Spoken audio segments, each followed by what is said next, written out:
É isso aí, Marina, toda razão. E para ajudar nisso tudo, a gente trouxe também alguém que, de certa maneira, fez a gente nascer há 27 anos atrás, que é a fundadora da ABCD, que é uma nutricionista espetacular, é minha amiga, tudo que ela diz é verdade. Ela tem especialização em nutrição clínica, parenteral, Deus me livre, enteral, e em metabolismo esportivo. Ela é especialista em administração hospitalar. Ela é a Bel, a Maria Isabel Lamounier. Vem aqui, vem contar.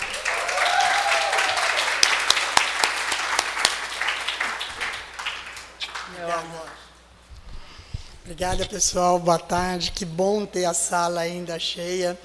A doutora Marina me ajudou bastante, porque ela mostrou a importância da nutrição, começou a falar, né? Porque hoje em dia, chegam os pacientes no consultório, falam, não, eu já tomo terapia biológica, eu não preciso mais me preocupar, eu posso comer de tudo. E aí que a gente vai falar que não é bem assim, né? Por que é tão importante a gente ter um olhar para a nutrição? Então, primeira coisa que a gente tem que lembrar, o que causa a doença, né? E a gente vai ver que é uma trilogia. Eu tenho a doença porque tem muitas coisas acontecendo, como nós já vimos hoje, né? Essa tarde inteira. Mas a gente tem que lembrar, então, que aquele intestino, que por alguma razão, que a gente vai mostrar, levou uma alteração da microbiota intestinal. Essa mudança desse perfil das bactérias que moram no nosso intestino começa a fazer o quê? Ajudar a destruir a parede do nosso intestino. Essas células do nosso intestino, elas são unidas de forma muito forte para não deixar que ocorra a passagem dessas bactérias. E justamente acontece isso. Com essa mudança do perfil de bactérias, elas destroem essa parede, essa ligação, essa tie junctions, e é como se abrisse uma porta. E começa a passar e desencadear ainda mais esse processo inflamatório. E o que faz mudar a nossa microbiota? Eu sair de uma microbiota saudável, simbiótica, e ter uma microbiota disbiótica. Fácil, nós somos o que comemos. E a nossa bactéria, a nossa turma lá dentro, ela é resultado daquilo que nós comemos. Então, se a minha alimentação for do tipo mais ocidental, gorduras saturadas, excesso de açúcar, alimentos ultraprocessados, excesso de carnes vermelhas gordas, associados a muitos aditivos, ou seja, produtos industrializados, que na maioria das vezes não vem só um aditivo. Nós temos uma pesquisa aqui do Brasil que 25% dos produtos industrializados têm 6 ou mais aditivos incluídos. Fora isso, os pesticidas que vão corroborando para essa mudança de microbiota, que por sua vez vai alterar toda aquela parede do nosso intestino e desencadear esse processo inflamatório. Então não adianta eu só fazer um tratamento, usar uma terapia biológica de última geração, se eu mantiver a minha microbiota totalmente alterada. Porque essa alteração da microbiota, ela vai fazendo o quê? Ela enfraquece todo aquele mecanismo de proteção e exacerba os mecanismos pró-inflamatórios. O que exatamente eu estou falando? Existe uma bactéria muito boa, muito bacana, que ela se chama Faecalibacterium prausnitzii, que ela tem uma capacidade de, ao utilizar o alimento, normalmente fibra solúvel, produzir os ácidos graxos de cadeia curta, que são essenciais para manter a nossa parede intestinal íntegra, saudável. E olha o que acontece quando a gente tem essa disbiose. Ela é uma das bactérias que mais diminui. O nível é tão pouco que ela para de produzir os ácidos graxos de cadeia curta e, em contrapartida, ela também tem um papel de bloquear o NF-κB, que já já eu vou explicar para vocês, que ele ajuda, o NF-κB ajuda no processo de inflamação. E essa bactéria ela é tão importante que ela bloqueia, só que se eu estou com ela diminuída, eu perco esse bloqueio, eu aumento, inclusive, a produção da interleucina 8, que é uma interleucina inflamatória. Então, como eu já falei, se eu tenho a bactéria que mais produz o butirato, que é um ácido graxo de cadeia curta, num número muito pequeno, eu vou ter menos esse ácido graxo, consequentemente, eu vou ter menos células do tipo B, menos células Tregs, que são células que ajudam no nosso processo de defesa do intestino. E também nós vamos ter diminuído o tal do ácido litocólico, que também ajuda nesse processo de diferenciações de células que protege o nosso intestino. Então, tudo isso está diminuído. E olha o que está aumentado. Uma nossa amiga que chama Escherichia coli aderente invasiva, que não só ela destrói aquelas tais janchas, aquelas ligações, como elas atravessam a parede, elas fazem a translocação bacteriana, exacerbando o processo inflamatório. Não mais do que isso, existe também outras bactérias que também vão proporcionar ainda mais inflamação, mais resposta inflamatória. Então, vejam que depende do que nós estamos nos alimentando para eu ter qual tipo de bactérias que eu vou estar favorecendo aumentar ou diminuir no nosso intestino. Por essa razão, é primordial nós entendermos todo o hábito alimentar e nutricional.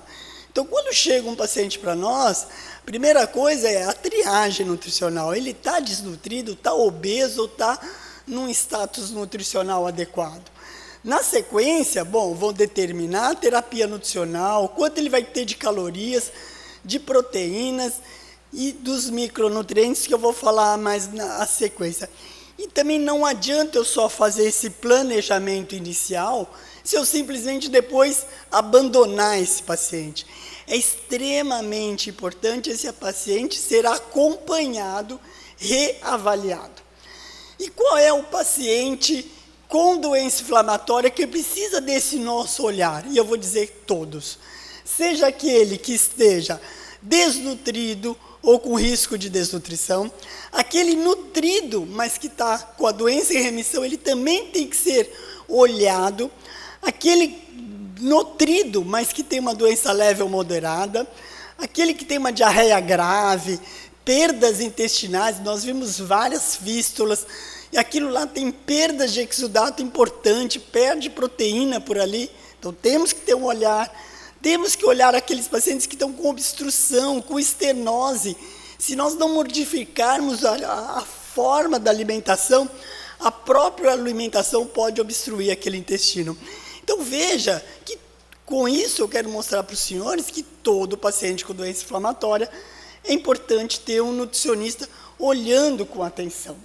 E como diz o professor Gibson, praticamente nós temos 4 grandes pilares para nos nortear como cuidar desse paciente em termos de nutrição. O primeiro pilar seria, então, otimizar o estado nutricional. O que é isso? Eu vou avaliar esse paciente. A doutora Marina falou da importância da sarcopenia.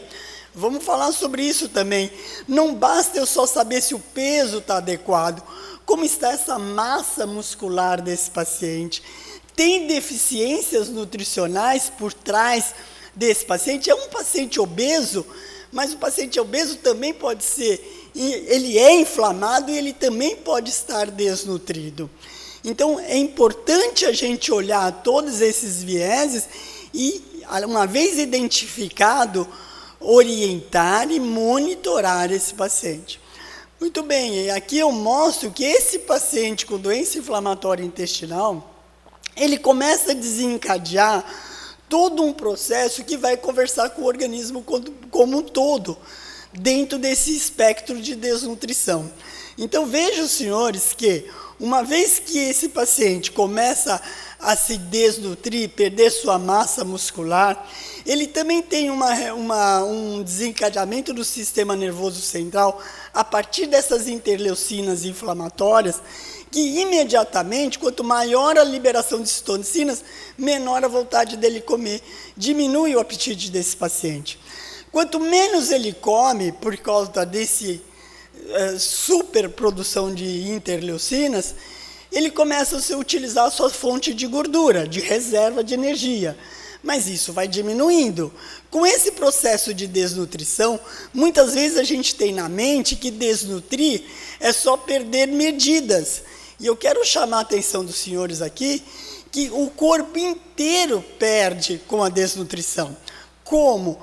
Lembre que o coração, os pulmões, trabalham com uma força, eles são músculos. Então, se eu estou perdendo musculatura, eu também estou perdendo capacidade cardiorrespiratória. Lembra os senhores também que o nosso músculo esquelético vai diminuindo e com isso interfere também na nossa resposta imunológica. Então, aquele paciente que está com tantas feridas, complicações extraintestinais, com aquelas feridas que precisa de muita nutrição para cicatrizar, se é um paciente desnutrido, ele não vai ter nutriente suficiente para esse processo de cicatrização.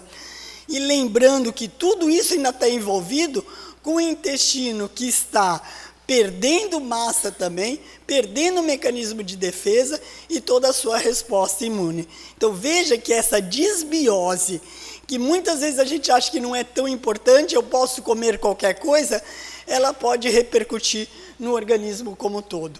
E como já foi falado aqui, para o tratamento medicamentoso, existe uma janela de oportunidade. E eu quero fazer um paralelo com a nutrição. A nutrição também tem uma janela de oportunidade.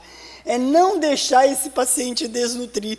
Porque eu sei que ele desnutrido, ele vai ficar muito mais tempo no hospital, ele vai infectar mais, ele vai ter a interferência no seu crescimento, no caso das crianças. Então, o que nós temos, já muito bem descrito, que é um paciente, quando ele é bem nutrido, seja ele inflamado ou não, o tempo de permanência no hospital não se difere. Entretanto, se é um paciente desnutrido e que tem o seu processo inflamado, veja a curva, como distingue uma da outra, que é o tempo de permanência hospitalar.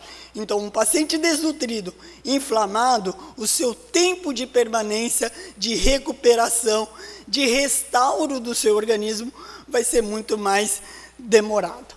Por quê? Porque todo o seu processo de digestão, de absorção, de transporte de nutrientes estarão comprometidos. Ele tem o risco, como já foi falado, do supercrescimento bacteriano, que leva a outras complicações. E não bastasse isso, esse paciente começa a comer cada vez menos e com uma menor ingestão de nutrientes, eu vou tendo alterações cada vez mais significativas. E lembrando, não é só de peso, massa muscular e gordura que esses pacientes se desnutrem. Eles têm uma deficiência muito importante, já foi falado hoje da anemia, e nós temos referências citando que 57% dos pacientes têm um certo grau de anemia. Muitos apresentam má absorção de lactose. Concomitante a tudo isso, começam a desenvolver uma doença óssea, atraso no crescimento e até interferência também da vitamina D. E aqui eu quero chamar a atenção dos senhores que, em relação à vitamina D, ela tem um papel muito importante no nosso intestino. Quando eu diminuo a concentração de vitamina D no intestino, eu vou também perdendo a proteção do nosso intestino, como aqui os senhores podem ver. Diminui muito a concentração e eu interrompo todo aquele processo anti-inflamatório e associo ainda, desencadeio mais o processo pró-inflamatório. Então, não é só a mudança da microbiota, mas a diminuição da vitamina D também favorece essa perda da defesa anti-inflamatória. Então, as deficiências nutricionais têm que ser olhadas com cuidado, porque nós sabemos que na hora que começa a diminuir os níveis séricos, a primeira coisa do nosso organismo, como um grande defesa, é, opa, eu vou tentar absorver mais e vou diminuir a perda, a excreção.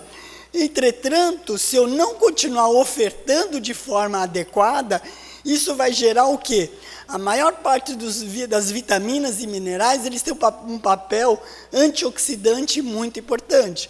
E vamos lembrar que um organismo inflamado forma muitas espécies reativas de oxigênio. E eu preciso neutralizá-las. E eu neutralizo-os com antioxidantes. Vitamina A, vitamina C, vitamina E, zinco, selênio. Então, se eu não tiver esse arsenal de micronutrientes adequado, a resposta vai estar comprometida. E como já foi falado, não só a desnutrição é um problema, mas a obesidade é um problema. E nós já temos, em média, aí, os estudos mostrando 40% de pacientes com DI com obesidade. E qual é o risco de ele ser obeso? E aqui os senhores vejam que, da mesma forma que, como eu citei, no desnutrido, aquele aumento de citocinas inflamatórias vão fazer esse paciente a comer menos, no obeso é diferente. Ele vai ter o quê? Uma resposta inflamatória na célula. Onde eu quero mostrar para os senhores, veja que quando essa molécula de gordura entra em contato com a célula, com a mucosa do intestino, ela vai desencadear uma resposta da célula dendrítica que, por sua vez, vai aumentar a produção de interleucinas inflamatórias. Pego aqui como exemplo a interleucina 1 aqui que está. Essa interleucina 1 vai se conectar ao seu receptor na membrana da célula e vai falar o quê? Dentro da célula eu tenho um conjunto aqui, um composto formado por duas substâncias. Uma chama IKK e a outra é NF-κB, que estão unidas dentro da célula sem fazer nada. O que acontece quando a interleucina 6, ligada a seu receptor, ela fosforila uma substância que, por sua vez, vai fosforilar esse composto e liberou esse composto. Na hora que eu rompo essa ligação, eu falo para o NF-κB entrar dentro do núcleo. E o que ele faz? Fala lá para o núcleo, faz mais interleucina 1, faz mais interleucina 6, faz mais TNF. Proporciona mais inflamação. Então, eu aumento todo o meu estresse oxidativo, todo o meu processo inflamatório. E eu estou falando por conta de uma obesidade. Isso não vai acontecer. Isso não vai acontecer. Parou de funcionar? Isso não vai acontecer numa situação de um peso adequado, onde eu vou ter a célula dendrítica falando com as células de dentro do nosso intestino, faça substâncias anti-inflamatórias, mantenha toda a união, as tais janchas, as junções apertadas, para a gente ter uma boa resposta do intestino. Por isso, nós precisamos, então, traçar a nossa conduta nutricional. E aí eu vou procurar no Google qual é a melhor dieta para nutrição. E olha, tá fácil, segue uma dessas dietas. Não é bem assim, pessoal.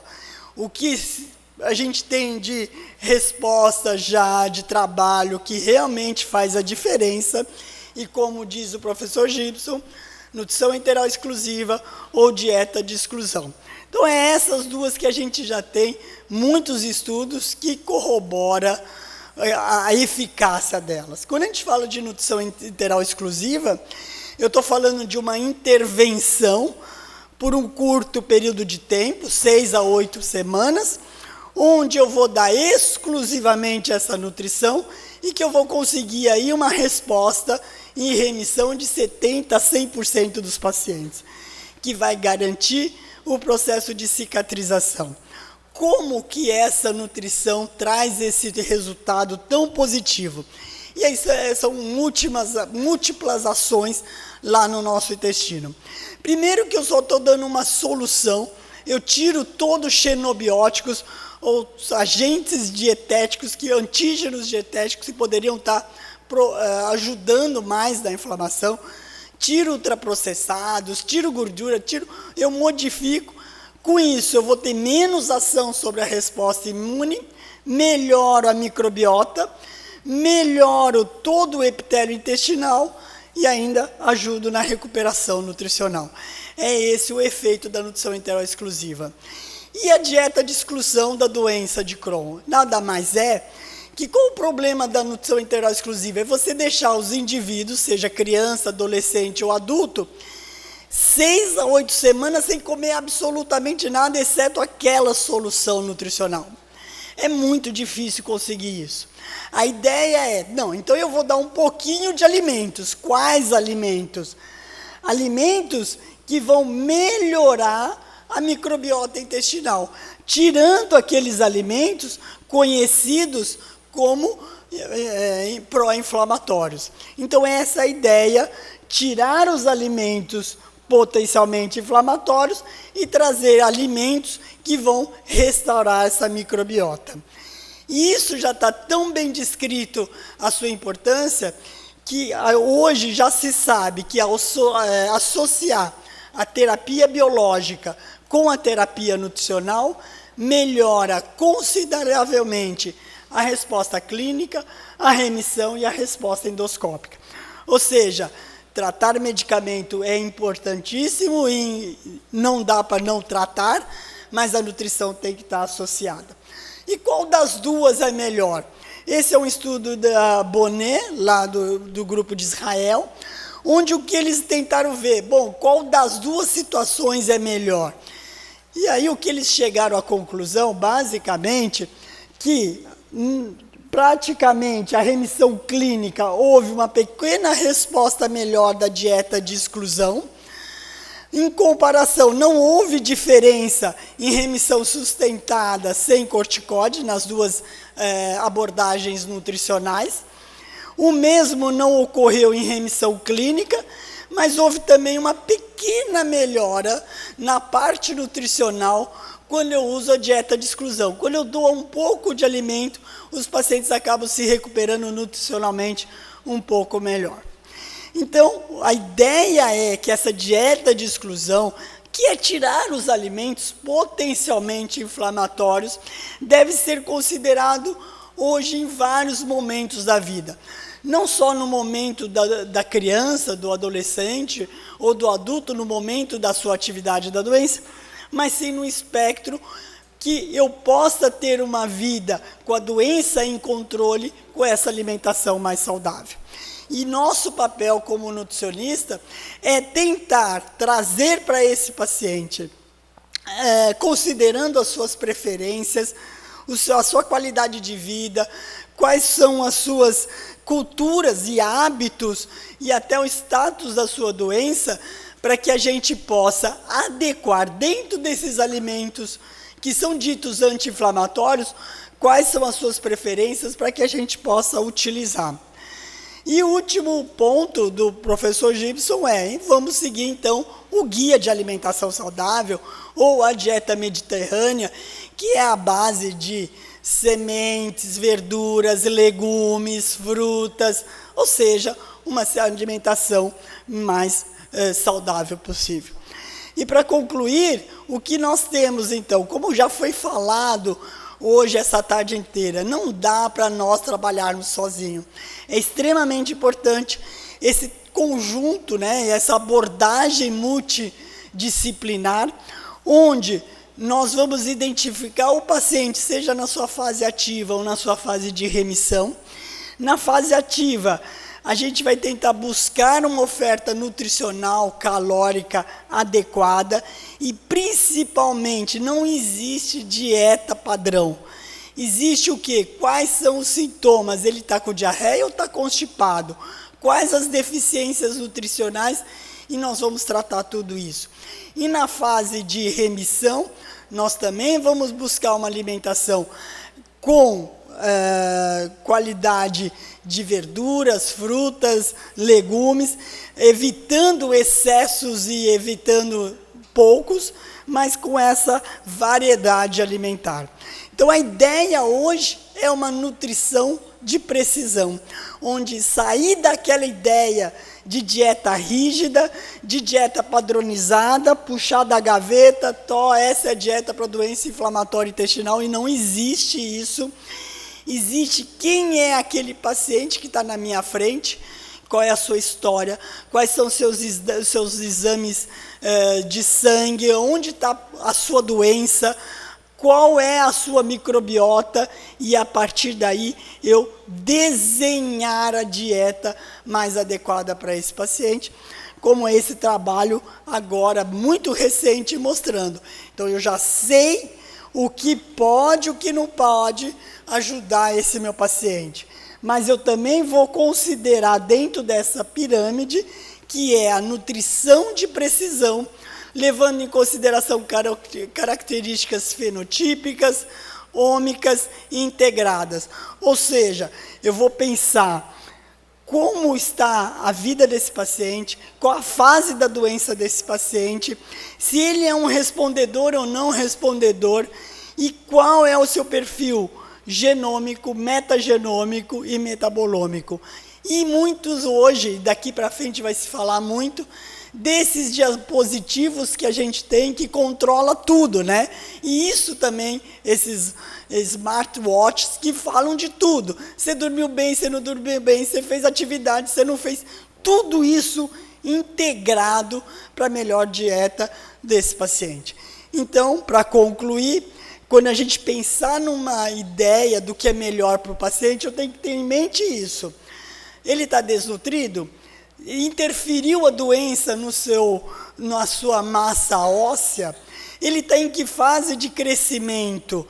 Ele é sarcopênico? Ele é obeso? Ele é um obeso sarcopênico?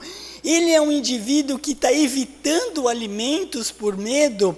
Ele tem algum processo de alteração absortiva ou não?